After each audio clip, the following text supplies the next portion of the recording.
Na CPMI, o ex-diretor da ABIN, Agência Brasileira de Inteligência, o senhor Saulo Moura da Cunha, ele depôs e disse uma verdade importante, que a ABIN, o órgão central de informação do governo, a ABIN enviou 33 alertas para todos os organismos, desde a Presidência da República até todos os ministros, todos os órgãos que tinham a ver com a segurança pública no dia 8 de janeiro, especificamente, mas sempre. E aquilo tem uma programação, um bloqueio, chamada Operação Escudo, que é uma operação formada por vários órgãos de segurança, e essa Operação Escudo, que deveria ter sido montada, não foi montada. 33 alertas foram disparados, inclusive para aquele general G. Dias, que estava no dia em que houve a invasão do Palácio do Planalto, estava dentro do Palácio do Planalto, era o general que ocupava cargo mais próximo de segurança, não apenas pessoal, mas institucional, da Presidência da República. Durante anos ele serviu ao presidente da República, no caso Luiz Inácio da Silva, e apareceu a imagem dele graças à CNN. As imagens vieram e, portanto, veio o começo de uma história paralela, que já deixou de ser paralela, porque todo mundo já entendeu bem o que aconteceu.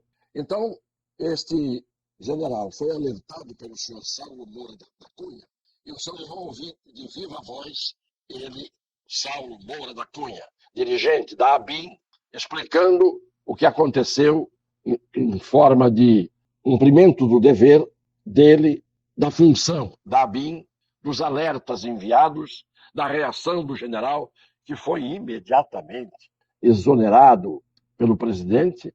Então vejam o que ele diz no depoimento de hoje, uma parte bem curta, mas que diz tudo. Eu fiz primeiro uma planilha em que continha os alertas encaminhados pela BIM a grupos e continha ali também os alertas encaminhados por mim, pessoalmente, pelo meu telefone para o ministro-chefe do GSI. Certo? Eu entreguei essa planilha ao ministro e o ministro determinou que fosse retirado o nome dele dali, porque ele não era o destinatário oficial daquelas mensagens, que ali fosse mantido apenas as mensagens encaminhadas para os grupos de WhatsApp. Ele determinou que fosse feito, eu obedeci a ordem. Ele era destinatário, sim, ele era o chefe do GSI, Gabinete de Segurança Institucional da Presidência da República, era ele, e ele se reportava diretamente ao presidente, que naquele dia exatamente resolveu ir a Araraquara, isso não está ainda bem explicado. Pois bem, eles foram mandados para a rua imediatamente, e veio-se com a história de que naquele dia o que se tentou foi um golpe. Pois bem, ele hoje disse na CPMI, com todas as letras, que ele alertou, que todo mundo sabia, que o general saiu fora, não quis o nome dele como destinatário, quando ele era destinatário, sim. Portanto, o que a gente pode concluir, sem nenhum esforço, é de que a história do dia 8 de janeiro está mal contada, para dizer o menos, para dizer o mínimo, para não dizer nada. Porque se aquele povo que há meses estava pacificamente, desarmado, acampado, mulheres, idosos, crianças, homens, jovens, mas todos acampados, desarmados, sem uma manifestação de vandalismo, de violência, de agressividade, aquele povo foi lentamente em direção à Praça dos Três Poderes. O que fica inexplicável é que os órgãos do governo federal, alertados, tendo o dever de defender o patrimônio público. Pois bem, aquele povo, basta ver as imagens, subiu a rampa, foi para a laje do Congresso, outros ficaram filmando, fazendo selfie, etc. Eram talvez quase 2.000 pessoas, ou 3 ou 4.000 pessoas. Quantos entraram? Mas o problema não é quantos entraram, é que há imagens daqueles que estavam lá dentro e do que cada um fez ali dentro. E essas imagens não fosse a CNN mostrar uma pequena parte, nós estaríamos até hoje ouvindo uma história da carochinha. Mas o que está acontecendo hoje? A CPMI exigiu que em 48 horas o ministro Flávio Dino entregue as imagens do prédio do Ministério da Justiça, que é ao lado, e que também captou todas as cenas. E ele disse que não vai entregar. Em primeiro, ele não tem o direito de dizer que não vai entregar. Ele é um funcionário público, demissível ad nutum pelo presidente, ad nutum. Ele está ali, com uma canetada ele entrou, com uma canetada ele sairia, e ele é obrigado a entregar a CPI, porque a CPI tem poder equivalente ao poder judiciário, tem poder de polícia, tem o poder de exigir que ele, como funcionário do governo, entregue as fitas. E a desculpa que ele dá é que isso atrapalha a investigação da Polícia Federal. Em primeiro lugar, ele não tem que dizer se atrapalha ou não atrapalha, porque a CPMI está investigando. E, em segundo lugar, a Polícia Federal não está lá para fazer o que ele manda, salvo cumprir o dever. E ele não está mostrando as fitas, está se recusando a mostrar as fitas. Portanto, se as providências não foram tomadas com todos os alertas, se há, evidentemente, no meio das pessoas que cometeram atos de vandalismo, mas ninguém tocou fogo, ninguém incendiou os prédios, ninguém estava armado. Então, por que falar-se em golpe de Estado com aquele amontoado de pessoas que desfilou ao longo da esplanada dos ministérios, sabendo que naquele dia, num domingo, estava tudo vazio, não havia ninguém dentro dos prédios? Que golpe é esse, sem armas bélicas, sem armas de qualquer natureza, sem atos de violência, apenas atos de vandalismo só? Isto não é golpe de Estado.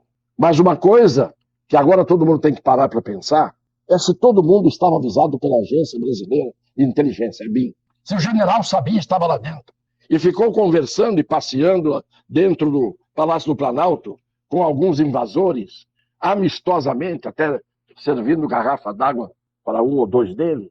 A pergunta que se faz é: quem não tomou a atitude de fazer a Operação Escudo? Quem não tomou a atitude de defender os prédios naquele dia, tendo sido todos avisados muito antes? Não estava a Força Nacional, não estavam as Forças Armadas, não estava a Polícia Militar do Distrito Federal, que compõe essa Operação Escudo. Então alguém deu ordem para todo mundo cair fora e ninguém tomar nenhuma atitude. Portanto, não houve golpe. Mas se tivesse havido um golpe, esses são cúmplices. Esses estavam do lado dos golpistas, porque não agiram de acordo com o seu dever e com a lei. Não defenderam os prédios, porque o ataque foi aos prédios, a móveis e objetos que estavam ali dentro. Volto a dizer, todo mundo desarmado. Agora, o ministro da Justiça estava ali do lado, talvez na sala do comando, vendo tudo, não fez nada. O presidente foi para Araraquara, não deu uma determinação para que se tomasse uma providência. O general-chefe da segurança, do GSI, do Gabinete Institucional, não fez absolutamente nada. E quando recebeu os avisos, falou: não põe meu nome aí, eu estou mandando, não põe meu nome. Parece que havia uma armação no sentido de, no mínimo, omitir-se, todo mundo. E isto caracteriza crime, esse tipo de omissão por parte dos funcionários públicos que, tendo o dever de tomar uma atitude, não o fazem para satisfazer interesse ou sentimento pessoal. Isto é crime previsto na lei. Então, todos esses que se omitiram, se não eram cúmplices, se não estavam do lado dos invasores ou de eventuais infiltrados, no mínimo instigaram, estimularam e atiçaram atos de vandalismo. São responsáveis pela depredação, pela destruição do patrimônio público, porque a omissão deles é uma omissão que se caracteriza como dolosa, intencional. E agora, a CPMI exige a exibição das imagens? Quem tem interesse em esconder as imagens, que não apareceriam até hoje, não fosse a CNN? Mesmo assim, uma pequena parte das imagens. Dá a impressão que armaram uma armadilha, atiçaram as pessoas a caminharem na direção da praça, tiraram todo tipo de escudo de proteção, ignoraram todos os alertas. Para que serve a ABIN? Para que serve o Gabinete de Segurança Institucional? Para que servem as Forças Armadas? Para que servia ou serve a Polícia Militar do Distrito Federal? todo mundo evaporou naquele domingo, e com o ministro da Justiça sentado no prédio ao lado, e agora negando-se a exibir as imagens. E o pior de tudo isso é que o Tribunal Maior do Brasil não se coça, não se mexe. E enquanto isso, cadê as imagens de Roma? Enquanto isso, cadê a fala do Barroso na Uni? Todo mundo esqueceu? As coisas vão acontecendo, um fato supera o outro, parece que se cria sempre uma novidade no dia seguinte de algo grave que acontece, para todo mundo perder a memória, ter amnésia no dia seguinte do que aconteceu na véspera.